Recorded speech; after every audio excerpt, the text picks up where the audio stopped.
Red Bull harus berbenah habis-habisan jika masih ingin mempertahankan gelar Max Verstappen di musim ini. RB21 tidak begitu memberikan impresi yang positif selama tes pramusim kemarin.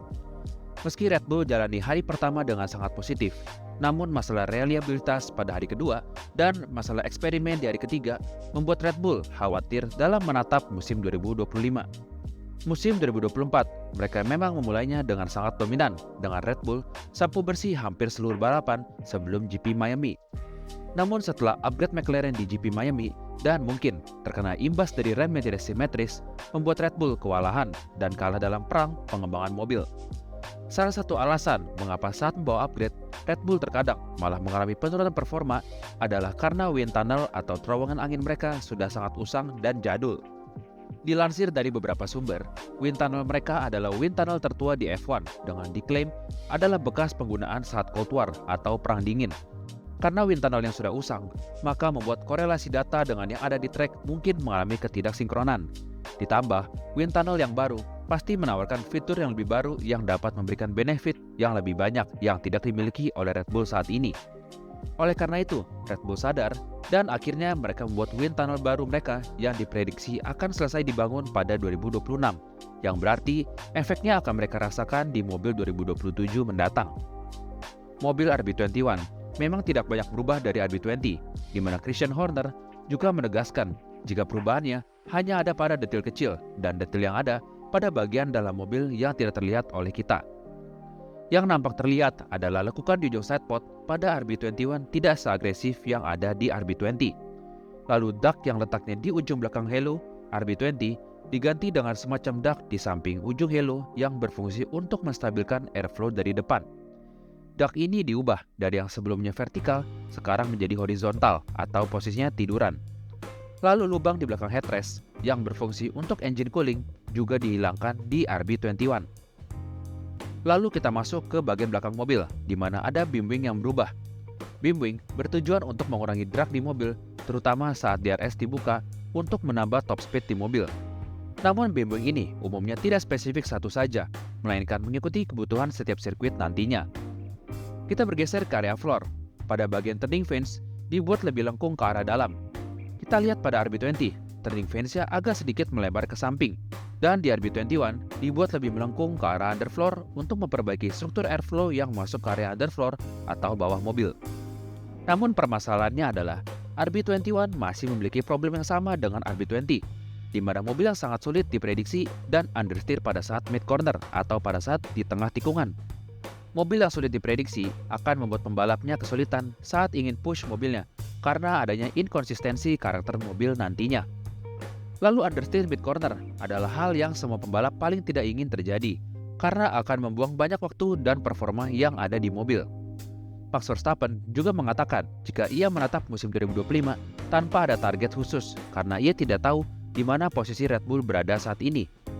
Meski pada hari pertama, Verstappen mengaku senang dengan karakter mobil RB21 dan mengatakan jika RB21 sudah jauh lebih baik dari RB20. Namun setelah tes pramusim usai, Verstappen mengatakan jika Red Bull tidak akan menjadi mobil yang tercepat, namun kita akan menuju ke Melbourne dan mempelajari RB21 lebih dalam lagi. Dari situ, kita dapat melihat di mana kita berada. Dari sisi Liam Lawson yang mengemudikan RB21 di hari pertama dan kedua, pembalap asal Selandia Baru ini mengaku senang dengan handling dari RB21 dan cukup puas dengan karakter mobilnya. Namun Lawson juga mengatakan jika ia masih perlu belajar banyak karena ini adalah musim perdananya secara full-time. Ditambah, Lawson belum pernah mengendarai mobil F1 saat di Australia yang akan menjadi tantangan baginya. Namun secara keseluruhan, Red Bull cukup puas dengan performa dan kinerja Lawson pada saat tes pramusim kemarin, yang mengatakan bahwa ini lebih dari ekspektasi mereka terhadap Lawson, dari caranya memberikan feedback ke tim, etos kerjanya, dan performanya saat di track. Dari sisi pembalap, kami garis bawahi, mungkin Red Bull tidak sekhawatir dengan Sergio Perez. Tinggal bagaimana mereka mendesain RB21 agar kembali kompetitif bagi kedua pembalapnya. Namun setidaknya ada harapan bagi kalian para fans Red Bull, di mana poin positifnya adalah mereka menguji coba beberapa part baru mereka saat testing kemarin dan mendapatkan gambaran performa yang diberikan oleh komponen baru ini. Lebih baik mengetahui masalahnya pada saat testing ketimbang pada saat di balapan GP Australia nanti. Red Bull juga hanya membawa komponen kecil seperti sayap depan dan hidung baru mereka. Dapat dilihat sekarang, nose cone mereka tidak lagi menempel ke bagian main plate dan sekarang berada di elemen kedua. Lalu nose cone mereka lebih bulat dan tidak seagresif sebelumnya. Tidak menempelnya nose cone ini diyakini untuk membantu mereka menyesuaikan dengan karakter setiap trek. Serta Red Bull juga membawa floor baru pada tes pramusim kemarin yang diklaim itu hanya bagian kecil dari upgrade yang akan mereka bawa pada GP Australia nantinya.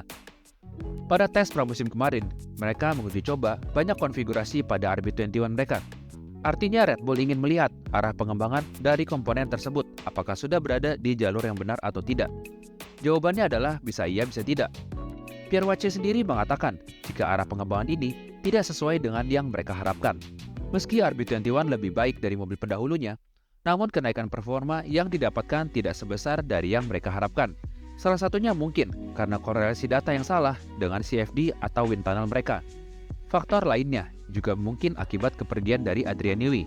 Memang mobil Red Bull beberapa tahun terakhir tidak sepenuhnya desain dari Adrian Newey lagi, melainkan ada campur tangan dari Pierre Wache. Namun peran Newey di tim sangat krusial karena dapat membantu memberi saran dalam arah pengembangan mobil karena Newey adalah desainer yang sudah veteran. Kita tahu sendiri seberapa penting sosok Newey di Red Bull, di mana jika Red Bull alami suatu masalah, maka Newey biasa hadir di trek, memantau sekitar, dan tidak lupa membawa catatan notebook merahnya. Dari situ Red Bull biasanya membawa upgrade, dan hampir selalu dapat kami katakan membenahi masalah yang ada di mobil Red Bull. Itulah gambaran seberapa penting sosok Adrian Newey di sebuah tim. Overall kesimpulannya, Red Bull masih memiliki masalah di handling mereka yang tidak dapat diprediksi dan understeer pada mid-quarter. Namun mereka masih memiliki 1 minggu dari tes pramusim kemarin untuk berbenah mobil mereka. Ditambah mereka masih akan membawa upgrade baru lagi yang akan ditunjukkan saat di GP Australia nantinya, yang kita tidak tahu akan memberikan tambahan performa ke RB21 seberapa banyak. Setidaknya, Red Bull masih memiliki harapan di musim ini ketimbang musim lalu, dan mereka masih memiliki keuntungan dari sisi jatah terowongan angin karena mereka musim lalu finish di urutan ketiga konstruktor, yang dimana Red Bull akan unggul dari sisi tes terowongan angin ketimbang dua rival utamanya yaitu Ferrari dan McLaren.